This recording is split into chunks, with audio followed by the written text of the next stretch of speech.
What's going on, everybody? This is Daniel with Vendetta Performance. I wanted to give you a bit of an intro to this video since our original one got a little bit edited out. We had some technical difficulties there, but I wanted to talk about the engine behind me here in the shop and a little bit about what you're about to see. This car came in with stumbling idle, random misfire codes, just overall drivability concerns. We did a quick diag on it, did a compression test on cylinder 1. And whenever a car comes in with this type of rough idle, especially in EJ 255, 257, obnoxious drivability issues. And also this car was leaking about over a gallon of coolant. We knew something was wrong. On the EJs, when I hear misfires, the first thing I do is check the ignition system. Then I'm instantly looking at, do we have a compression issue? Because these cars, as a lot of you know, have a very bad reputation of cracking ringlands. You'll lose compression on one cylinder, and then you'll have an erratic idle and a misfire. So cylinder 1 came back at 60 psi, so we instantly stopped there. We knew there was a problem. And in these scenarios, when you have low compression on an EJ like that, there's no reason for me to do the other 3 cylinders because I'm already ripping the engine out of the car anyways. You're gonna follow along with me on this one on the teardown. The next video should have it back up and running in the car. As our first video, I kind of really wanted to go to my roots and explain how I started this business and really kind of show you guys the bread and butter of what we do here, and that is EJs. We do about 30 to 40 a month. Personally, I've been doing this for over 10 years, and I've built this business off of that, and the reputation we have is based off of that. I'm so confident in our work here between me and my employees that I am absolutely willing to show you guys how this is done and show you kind of every step of the process. And really, I want to make this entire social media and YouTube presence just a kind of inside look into what we do here. Let's kind of dig into it. We're going to start the teardown and we'll go from there. So I've lost count how many EJs I've rebuilt. It's to a point where I can look at a bolt, any engine bolt on a Subaru, and know exactly where it goes. I think that means you've done too many. Hey, if I didn't do this many, the shop wouldn't exist. So Valid point. now, that cover bolt's broken. Great. So I'm pulling the cover bolts off. I'm going to leave the belt on, and I'm going to have to break that cover bolt. We don't have a choice. The captive nut that's on the back of the cover broke.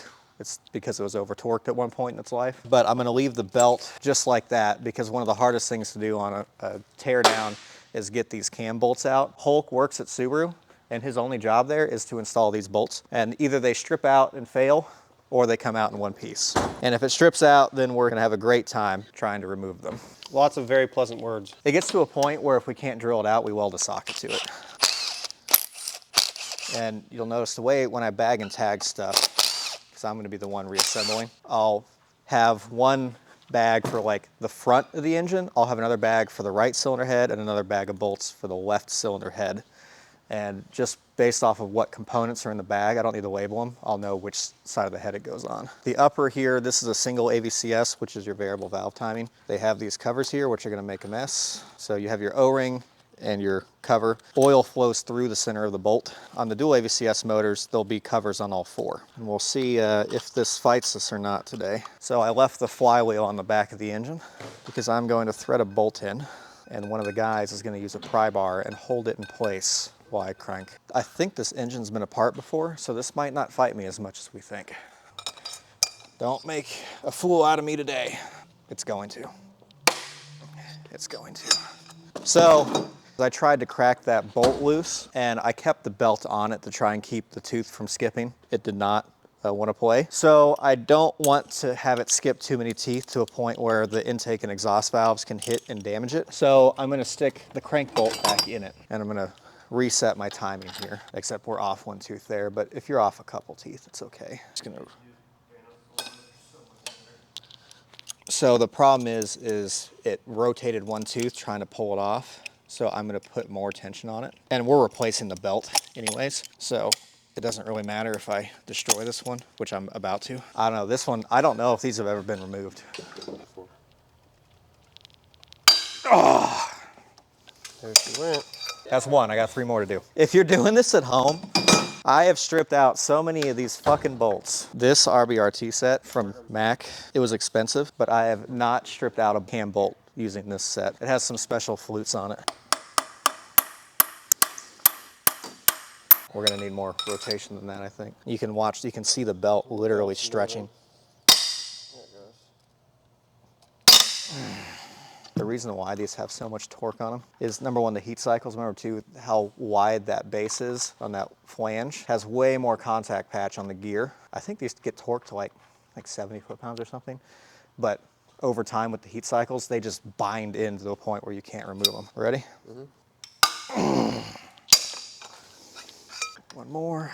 This one might crack or slip. The bottom ones are plastic. God damn, dude.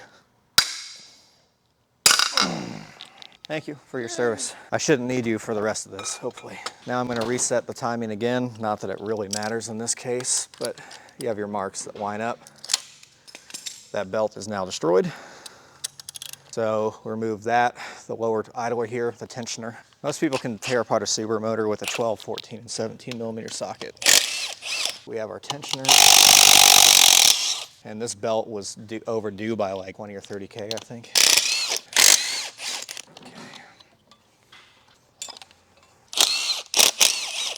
Belt is toast.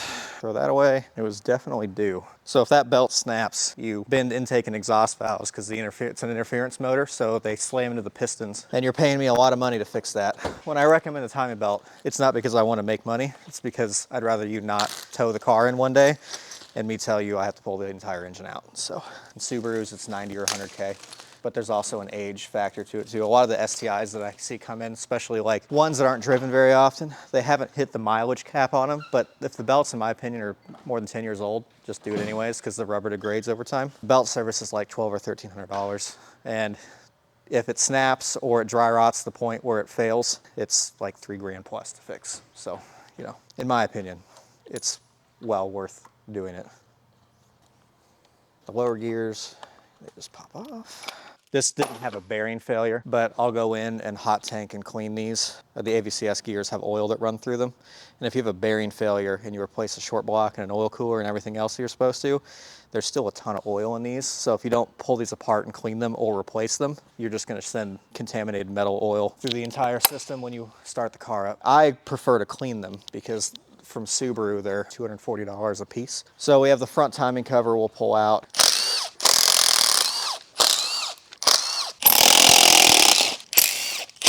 And this is externally gated, which is pretty cool. Someone's definitely been in here before. So we're pretty close. I need to pull off some of the EGR stuff. It was cylinder 1. I'll take the intake manifold off and pull the exhaust off. Pull the valve cover and the head. An intake manifold's pretty simple. It's just mostly a bunch of electrical connectors. And we'll pull the whole manifold off as one unit with the TGVs on it. The classic zip-tied ignition coil connector. Pull the coils out.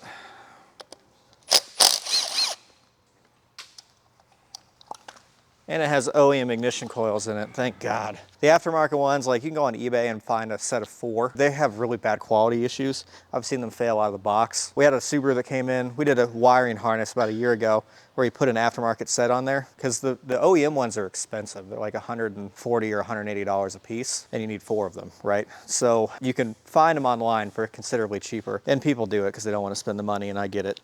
But the aftermarket ones are really cheaply made and they fail frequently, but I've also seen them where they like actually melt internally and like damage the electrical harness and stuff like that. So there was one that melted so bad I had to replace the entire engine harness on the car, which is like almost $2 grand total with the ignition coils and everything. So just spend the money and buy the OEM stuff. Seriously, it's not worth the fight. There's a reason why the parts are cheap. And if this was an early gen Subaru, I'd be way closer to pulling this apart. The EJ25 hasn't really changed much. Like the STIs, the whatever last year was, the short block, besides some minor differences, hasn't really changed. The cylinder heads have changed a little bit, but overall, like the short blocks are the same. What Subaru has done to keep up with emission standards is they just bolt on more emission stuff to get it to pass. So this car had an air pump, which the tube here that we just removed, it has EGR on both banks. It also has a lot of the PCV connections here. Essentially, they just added on a whole bunch of emission stuff to the old engine design, which makes sense because there's nothing inherently wrong with it. They just had to keep up with emissions. But Doing that has added a way more complexity to the teardown and the rebuild process. Like if you compare all of the crap on this engine to like the EJ205 over there for the RS, they are like vastly different. We did a 2-liter what, like a month ago? A month and a half. The 04 took like half the time to rebuild because there wasn't any of that crap on it. I lost track what I was doing. The other thing with these older cars is all the vacuum lines and PCV hoses and stuff get real brittle. And I will try and save them, but like the ones on the valve covers here, if they crack and you just stick them back on, that's gonna leak oil down the side of the cover. A lot of times the driver's side one gets more oil on it because when people fill to top off the engine, they miss and it just coats the side of it. Don't think this one's gonna play. Oh, it did. Beautiful. And we have camshaft position here. This is the AVCS solenoid, which controls the oil flow to the variable valve timing. EGR, all that's gone. That's gonna go up with the manifold. I need to get the turbo out, but I'm just getting everything ready to make this easier. And all that crap will go with this. So I'm pulling the inlet tube off. Then we have the feed and return. This one has an aftermarket feed on it, which is a good thing. Holy shit. You know the 86? He just bought all the parts for it, so we'll probably get that Thursday. So we'll be pulling another engine Thursday. Hey, the 86s are really, really simple to pull. We did a clutch on one of those things, and I think like in and out in like 2 hours. And so turbo's about to come off. I'm gonna pull the coolant line here, see if it pukes. Oh, look at that. So there's one major difference from when I tear down an engine and when Liam tears down an engine. It's the floor around the engine. You notice how clean it is right now? Liam's would have been like nuclear explosion of all the coolant over the fucking floor. Liam also likes to leave without cleaning up. So do you. So now I have oil drain, and someone's been in here before because they've swapped these connections. The oil drain for the turbo is like one of the most common leaks I see. Oh, it has an upgraded turbo in it. I've never heard of that company before in my life. Kingawa? Kingawa, that's what the turbo's called? Kingawa, yeah. Now I can really pull off the manifold. We have barometric pressure here. When we go to pull this, I'm sure I'm gonna forget something. And I have my main PCV connection here. And this one's a major pain in the ass to get to.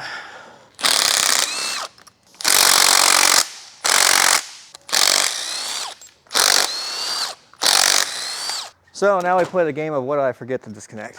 Throttle body lines, that's one.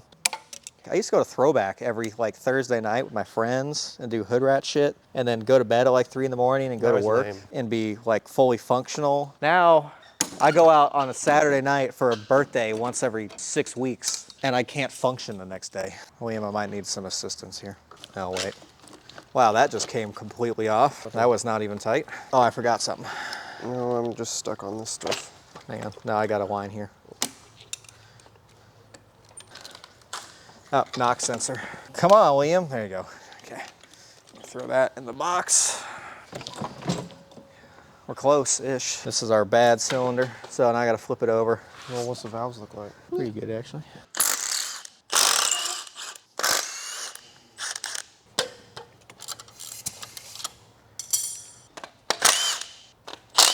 I want to get this head off.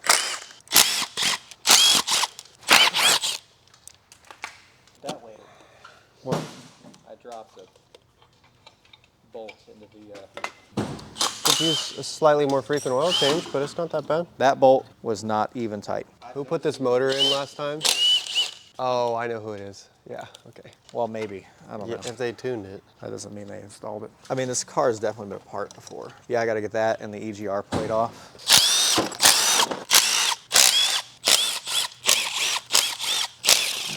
It's definitely due for an oil change. Very due for an oil change. The cover gaskets weren't terrible. Was the passenger side decent? Yeah. I mean, they're not amazing, but they're not bad. They're not rock hard. Okay, that's good.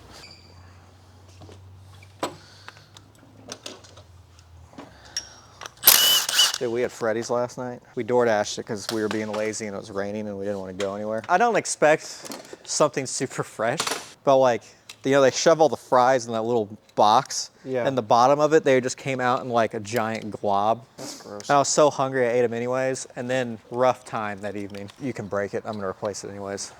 This line is always the one that just nukes itself. Crossover tube off. I power washed this before we started today because it was just Yeah, it's gross. disgusting. It's still gross. That was the one that wasn't even tight. They just didn't thread it in. Yeah.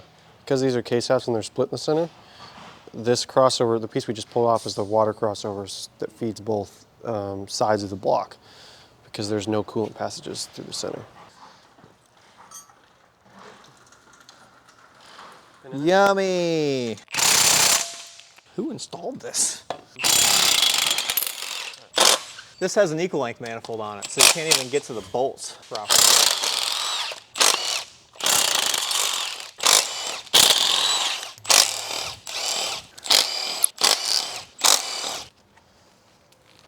Actually, yeah, this is 14.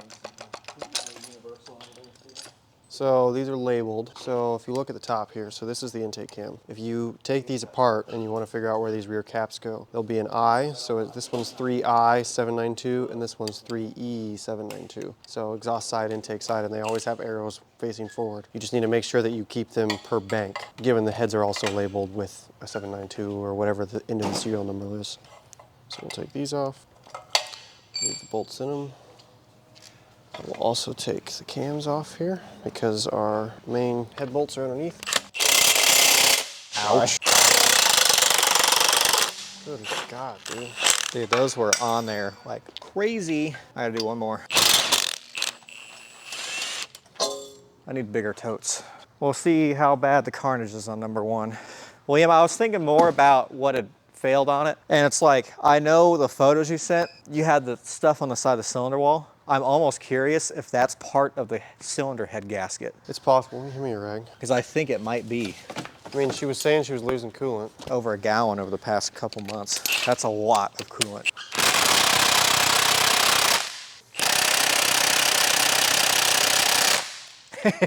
You might have to crack them loose, dude. You might not have a choice. Hey, there's my saving grace. We know it's never had head bolts done to it because it's the factory stuff. Let me just get the breaker bar, buddy. I know. I was giving it a shot before I just condemned it. Well, the internet will probably shoot us for doing that. Good God. You could actually hear it crack loose.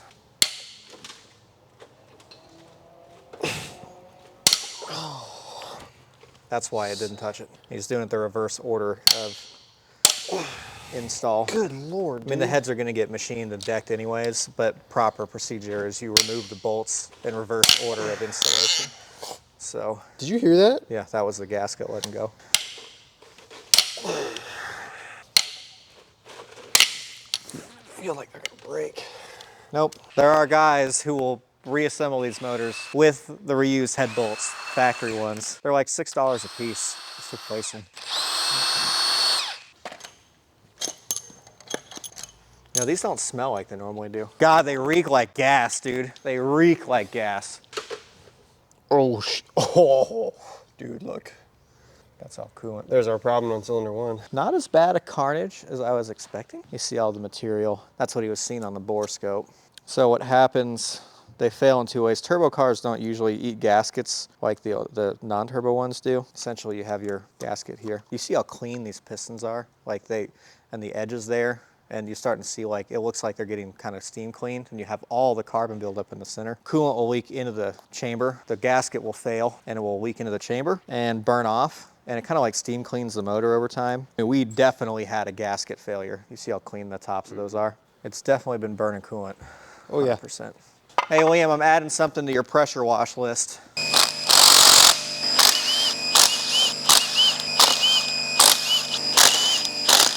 Really? Ah, lovely. Why are those so tight? See how this goes. Those should not be that tight. Oh no. Thank God. Those are really, really tight. Bro. Well, that's completely fucked, so destroyed. See if this one plays ball. I think I might have cracked this socket. I'm not sure. Dude. Whoever put this cylinder head on, I have a problem with them.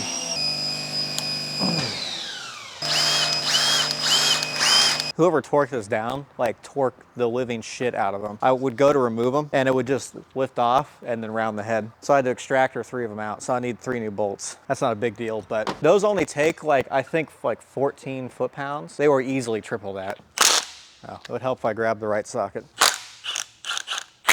This still has the screens in it too. So on these, Subaru puts these screens in these banjos. You can see the metal filter in there. And if I pull this one, there's no filter there. So whenever we do these builds, we pull the screens out because they get clogged and can cause ABCS cam codes and stuff like that. I've pulled them out for 10 years now. This is a consistent problem with them. It should. Oh, it's gonna make a wire out of me. There it goes. Normally they don't fight like this, but cam caps, this has definitely seen some abuse. You see the scoring on that cam and then the scoring on the cap there. Yeah. Nolan's is really good about cleaning them out, polishing them up, because these heads are like $2,000 for a set. If we can save them, we will. That way we don't balloon the price of a rebuild even farther. And I'm not particularly being clean about it because we're gonna detail and clean the whole thing after it comes back from the machine shop.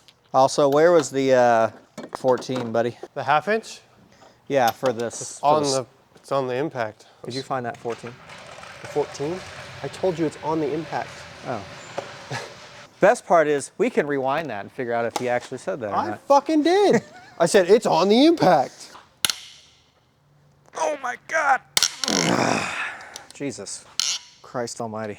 Liam, can you hold this stand for me? Jesus Christ. Bro, you're gonna kill me. Ready? Mm-hmm.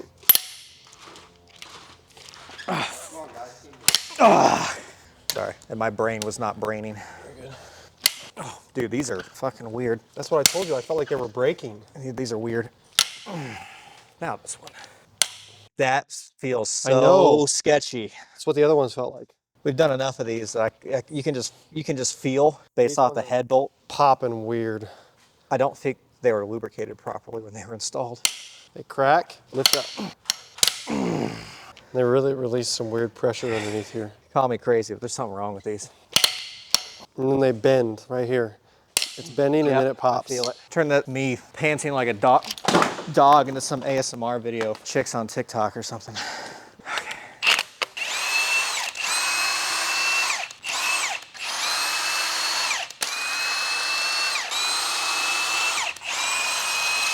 Can you toss these in the trash for me? Ah, brother.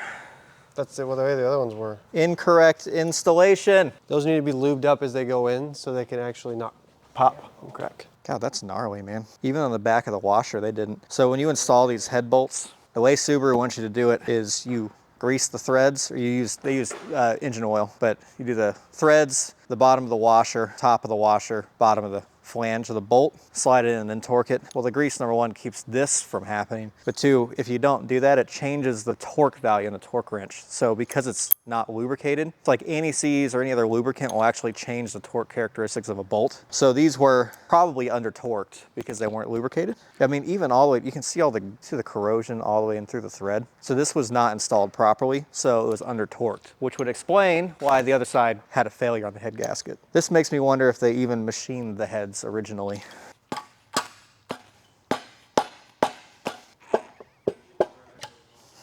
Oh, that's why.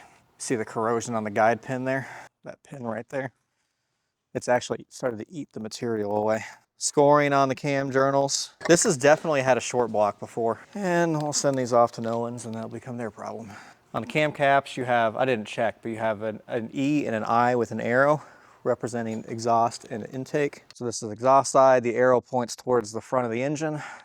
And this one too for intake arrow. And I have to replace some of these because they are absolutely chowdered. So not only were they over torqued, but they didn't lubricate the head bolts properly on install.